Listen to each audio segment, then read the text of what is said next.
Hey dude. Hey Walter.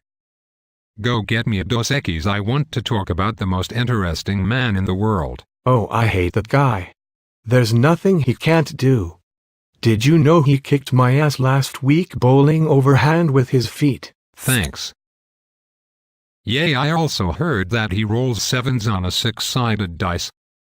And that he won the Super Bowl as the quarterback for two teams in the same game. But I am not actually talking about that guy. I just want to get drunk so we can talk philosophy and discuss God and the problem of evil. What is the problem of evil, dude? Well, the problem is, if God is really all-powerful and wholly good, then why does he allow evil to exist? Are you in good hands? Yes, Walter, I have Allstate. That's not what I mean, dude.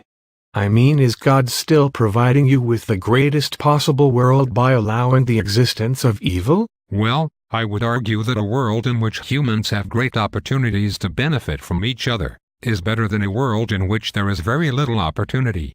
Likewise, a world where we have great responsibility for each other seems to be better than a world where we lack responsibility for each other. The allowance of some evil means that we have free and responsible choice. This is because, given the choice between good and evil, we will sometimes choose a course of action that causes someone else to suffer for our benefit. Dude, that's so deep. For example, I could kick you in the balls right now, which would be evil, and I would receive great pleasure from doing so. But I am also partially responsible for you, and my moral dispositions will prevent me from kicking you in the balls. I have a responsibility to limit the amount that I can cause you to suffer. If I were the most interesting man in the world, you would probably break your toes if you tried to kick me in the nuts. But this means that we cannot define God in the same context of God's original Abrahamic construction. We need to either say that God doesn't exist altogether, or change our definition of God's holy goodness or omnipotence. God is the author of our being, and he sustains the laws of nature which give us everything we have.